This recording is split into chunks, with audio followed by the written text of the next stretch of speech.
bahwa ada kejadian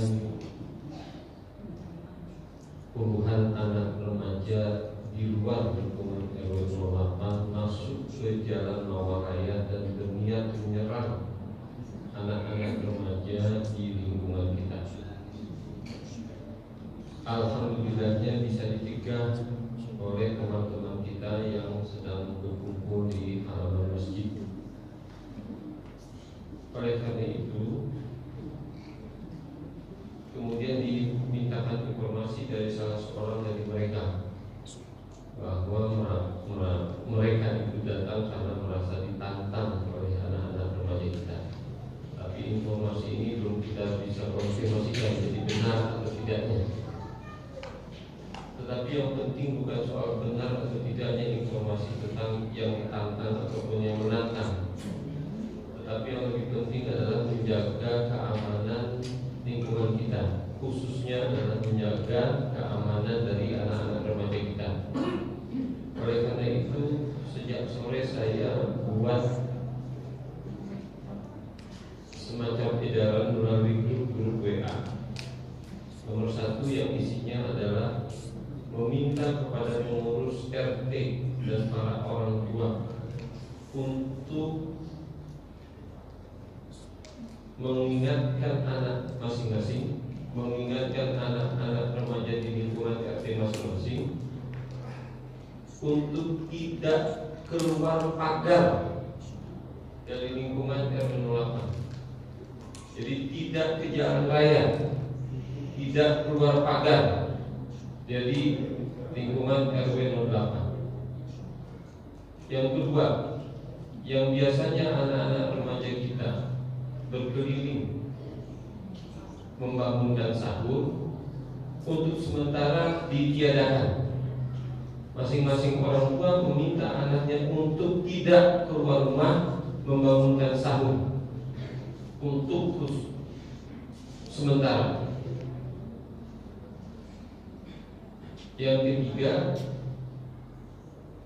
kita mintakan sudah kepada ketua dan pengurus RT untuk berkumpul pada malam ini pada tarawih pukul 8 sampai pukul 9 nanti, ya, karena kita tidak bisa menganggap remeh tentang masalah ini, karena potensi mengganggu lingkungan, keamanan lingkungan, kenyamanan lingkungan, dan keselamatan anak-anak remaja kita yang sudah selama ini kita jaga dengan baik. Yang keempat, saya mintakan pengamanan khusus kepada Mas Andi dan kawan-kawan untuk menjaga pintu gerbang dan mencegah untuk anak-anak keluar dari lingkungan kita. Oleh karena itu, Bapak, Ibu, saudara-saudara kalian, mohon bantuannya mengkomunikasikan kepada anaknya dengan baik supaya tidak keluar rumah, terutama tidak keluar pagar dari lingkungan RW 08. Dan kalaupun keluar rumah berada di lingkungan, meskipun berada di dalam lingkungan kita, maka batasnya adalah pukul 22. Jadi jangan ada yang keluar rumah selesai pukul 22 dan harus berada di lingkungan pagar kita. Nah, mudah-mudahan Allah berikan keamanan dan kenyamanan di bulan Ramadan kepada kita semua, dan menjaga keselamatan anak-anak kita semua. Kepada anak remaja yang berada di masjid pada hari ini, mohon diberitahukan kepada teman-temannya, terutama nanti ba'da sholat subuh tidak ada juga yang keluar pagar. Saya mohon izin kepada Bapak Ibu, kalau ada anak dari RT kita yang berada di luar pagar dan kemudian tidak mau diberitahu, saya mohon izin untuk jewer telinganya. Diizinkan Ibu? Saya jewer telinganya, diizinkan Ibu? Diizinkan Pak? Saya jewer telinganya. Jadi kalau masih ada anak remaja nanti malam atau subuh nanti ada berkeliaran di pinggir jalan raya, akan saya pukul. Diizinkan Bu? Diizinkan ya. Saya akan pukul demi keselamatan lingkungan kita bersama. Nah, mudah-mudahan ini menjadi perhatian kita semua. Sekali lagi Mari kita sama-sama senantiasa berdoa kepada Allah Subhanahu wa taala untuk anak-anak kita yang insya Allah menjadi anak yang soleh dan salehah. Anak-anak yang bisa mendoakan orang tuanya dan senantiasa mengirim pahala kepada orang tuanya dan berguna bagi masyarakat. Amin ya rabbal alamin. Terima kasih atas perhatiannya. Assalamualaikum warahmatullahi wabarakatuh.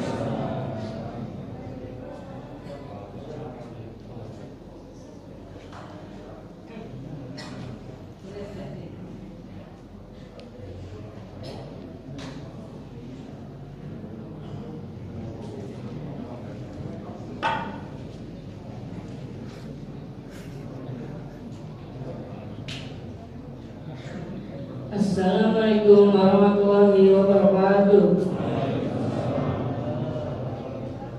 Alhamdulillahirabbil alamin.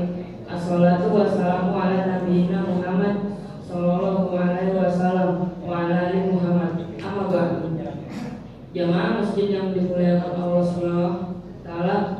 Pertama, marilah kita panjatkan puji dan syukur kehadiran Allah Subhanahu wa taala yang telah memberikan nikmat iman dan Islam kepada kita semua. Salawat dan salam semoga senantiasa tercurah kepada Nabi Muhammad SAW serta keluarga, sahabatnya, umatnya, dan termasuk kita semua hingga yaumil qiyamah. Hadirin jamaah salat isya dan tarawih di belakang Allah SWT, ada beberapa pengumuman yang akan disampaikan. Yang pertama adalah laporan harian kas Masjid Ramadan Al-Amanah. Pemasukan amal jariah malam lalu sejumlah Rp697.000. Pengeluaran sebesar Rp400.000. Jadi sadokas harian Ramadan sampai malam ini sebesar Rp8.483.100. Jazakumullah khairan katsiran. Informasi kedua, pada malam hari ini ceramah tarawih akan disampaikan oleh Ustadz Abdul Qahar dan sholat tarawih akan dipimpin oleh Ustadz Wahidin MPDI. Kami menghimbau kepada seluruh jamaah untuk menjaga kerapatan dan kerapian saf selama sholat tarawih, serta kami mohon untuk mengawasi putra-putrinya agar tetap tenang sehingga tidak mengganggu kehusukan sholat kita. Demikian pengumuman ini kami sampaikan. Apabila ada kekurangan dan kesalahan kami mohon maaf. Kepada Ustadz Abdul Qahar, waktu dan tempat kami persilakan. Wassalamualaikum warahmatullahi wabarakatuh.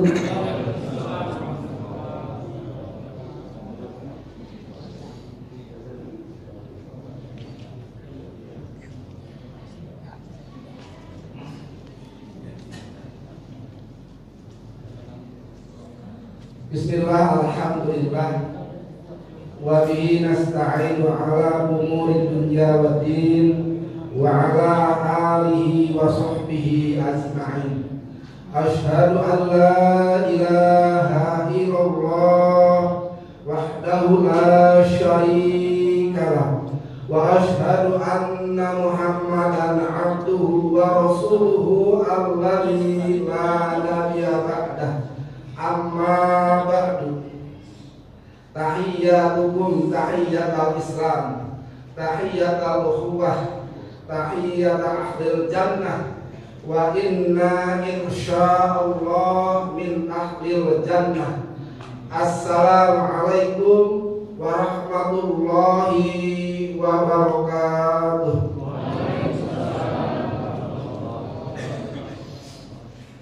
Hadirin ikhwatu iman ajakumullah. Di bulan suci Ramadan ini harusnya kita sering ngopi, Pak. Ya.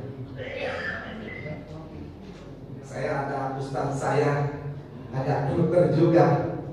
Saya lebih senang memanggil Pak Ustadz, Pak RW dia, karena guru saya ini. Ya Pak, enaknya sering ngopi di bulan Ramadan ini. Ba'da subuh kita ngopi. Di waktu luang di kantor kita ngopi, ya. Ba'da zuhur ngopi lagi. Dan insya Allah ngopi ini tidak membatalkan saum, karena kopinya bukan minum kopi, Ya, tapi ngobrol perkara iman. Nah, ya. Ngobrol perkara iman. Jadi obrolan-obrolan kita selama bulan Ramadan itu sebaiknya dan seharusnya hal-hal yang meningkatkan kepada keimanan dan ketakwaan kita kepada Allah Subhanahu wa ta'ala. Di rumah dengan anak-anak dan istri kita ngobrol tentang agama.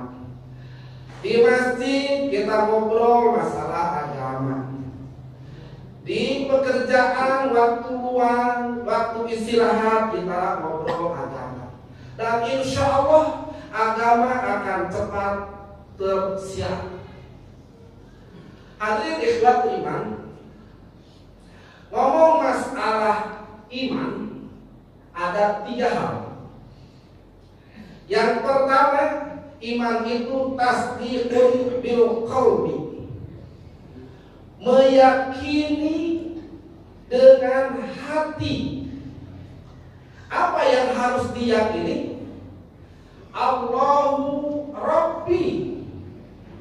Kita harus yakin bahwa Allah itu adalah Rabbi, bukan saja Khalik, bukan hanya menciptakan Allah itu, tapi Rabbi.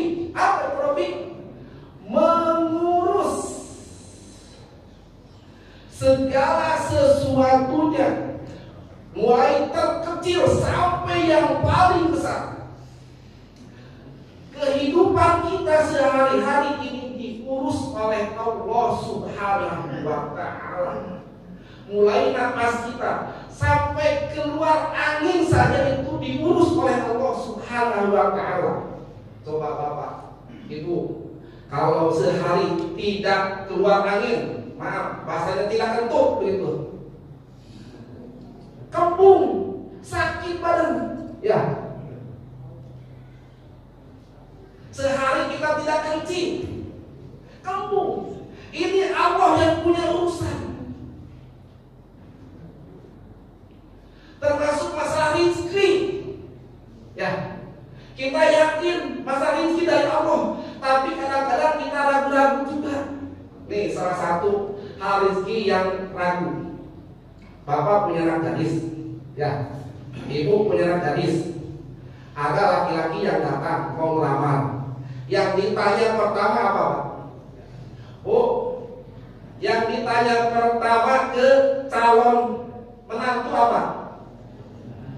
Kerjaannya. Kerjaan. Saya punya pengalaman, teman dekat, bahkan saya sempat mengenalkan 4 kali ditolak gara-gara kerjaan semuanya. Ada bapaknya tidak setuju, ada ibunya tidak setuju, ada anaknya tidak setuju, gara-gara kerjanya tidak kerja tetap. Mau dikasih makan apa anak saya? Nah, hati-hati, ini tasdiqun bil qalbi, keyakinan kepada Allah Subhanahu wa ta'ala. Padahal Allah sudah menjamin yang mau nikah itu Allah akan mengayakan, akan menjadikan dia kaya kalau nikahnya karena Allah, karena keimanan.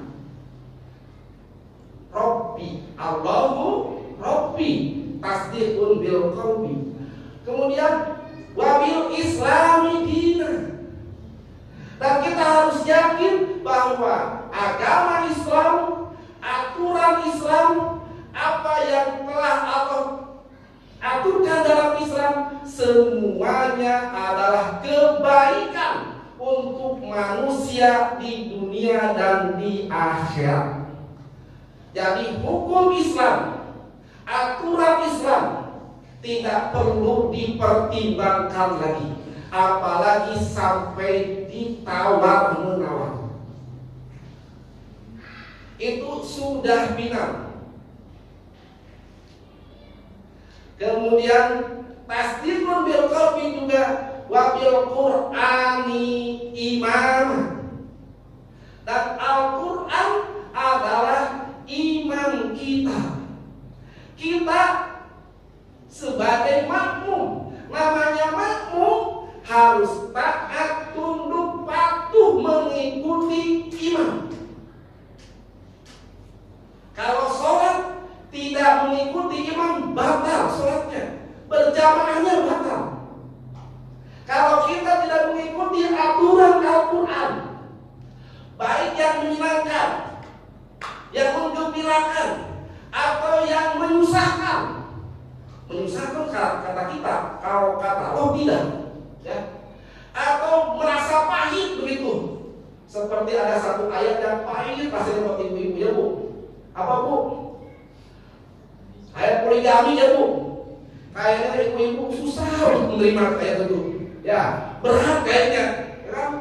Itu Al-Quran Bu, ya, harus diterima dengan ikhlas. Kalau itu Al-Quran, tasdiqun bil qalbi, begitu, harus meyakini. Tapi bapak-bapak juga di sini pada penakut semua. Tenang Bu, bapak-bapak di sini penakut semua, takut sama istrinya, gitu kan?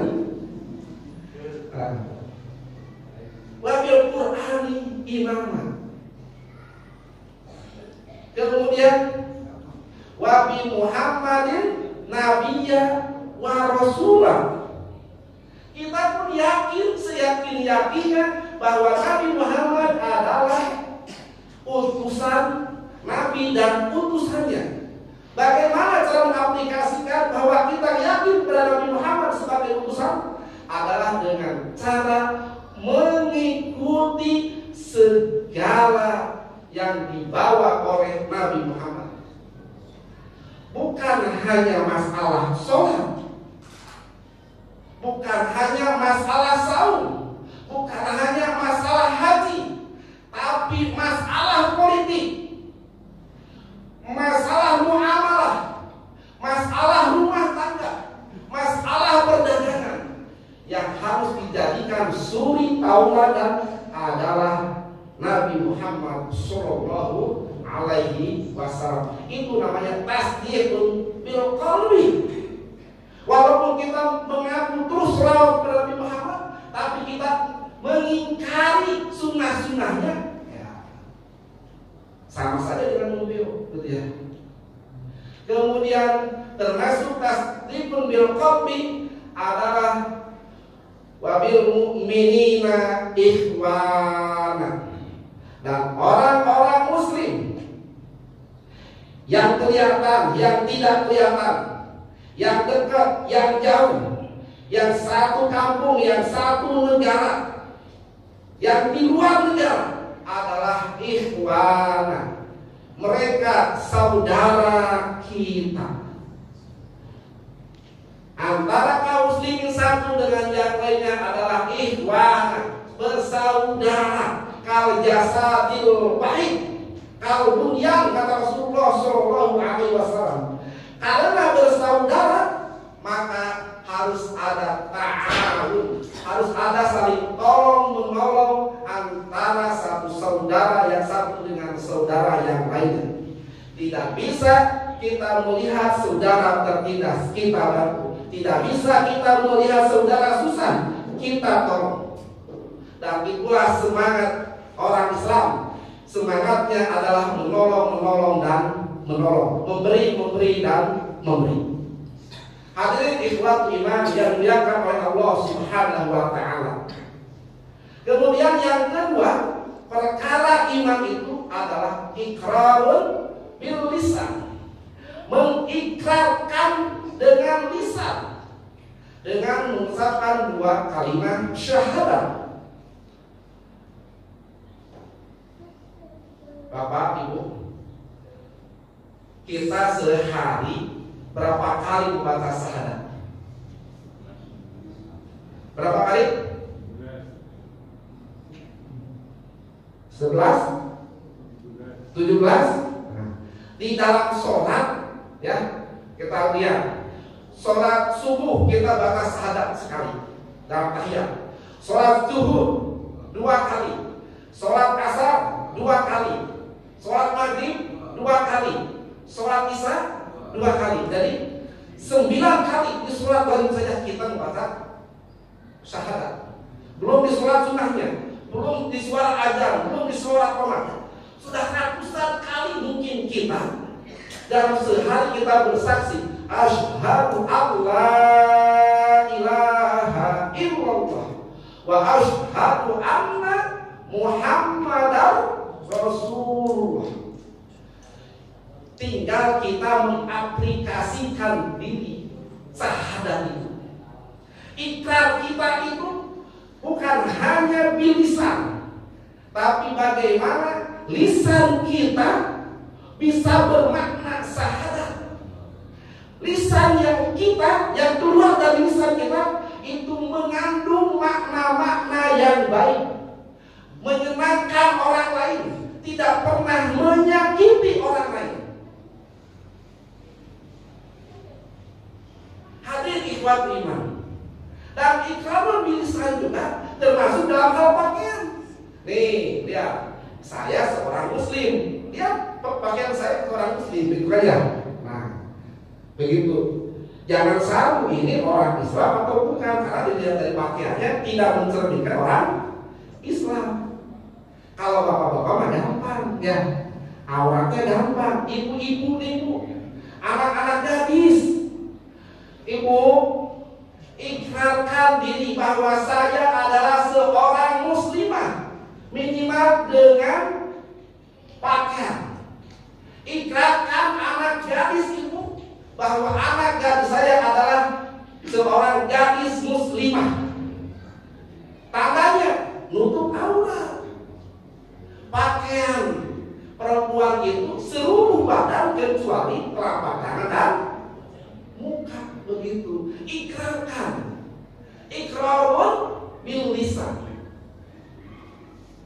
Kemudian yang ketiga, perkara iman itu adalah amalun bil arkan. Mengamalkan dengan panca indera kita, mengamalkan dengan anggota badan kita. Ingat di surat Yasin, ya, al yauma nakhtimu ala afwahihim wa tukallimuna aydihim, kemudian wa tashhadu arjuluhum. Kata Allah, nanti di hari kiamat mulut kita akan dikunci. Bukan 1000 bahasa tidak bisa ngomong, karena memang mulut lidah itu banyak pembohongnya, bisa mengutak-atik bahasa. Siapa yang akan ngomong? Aidi, tangan yang akan ngomong. Makanya hati-hati Bapak Ibu punya tangan, gerakkan tangan kita dengan iman, gunakan tangan kita dengan iman, tanda tangan kita dengan iman. Jangan sembarangan, ini akan ngomong. Dari mana dapat uang ini? Tanda tangan. Tangan akan ngomong. Wa tashhadu arjuluhum. Dan kaki kita nanti yang akan menjadi saksi. Langkahkan kaki kita dengan iman. Melangkah kaki dengan iman bukan hanya ke masjid. Kalau ke masjid Bapak sedikit, ya, dan pendek jaraknya juga. Sehari cuma 5 kali. Yang panjang kaki melangkah itu ke pasar. Yang panjang melangkah kaki itu olahraga. Yang panjang melangkah kaki itu ke tempat kerja. Maka bagaimana kita melangkah ke tempat kerja dengan iman? Bagaimana kaki kita melangkah ke pasar dengan iman? Bagaimana melangkah kaki kita kemana saja dengan iman? Hatta ke WC. Hatta ke WC dengan iman. Emang bisa ke WC dengan iman? Bisa ya, kalau baca doa. Nah itu, kalau ke WC kota mana? Tandanya melangkah dengan iman. Hadirin ikhwatu iman azakumullah. Mudah-mudahan di bulan suci Ramadan yang penuh berkah ini, dan Allah benar-benar memberkahi kita di bulan suci Ramadan ini, kita ditambah keimanan kita dengan tasdiqun bil qalbi, iqrarun bil lisan, dan amalun bil arkan. Alhamdulillah billahi taufiq wal hidayah. Wassalamualaikum warahmatullahi wabarakatuh.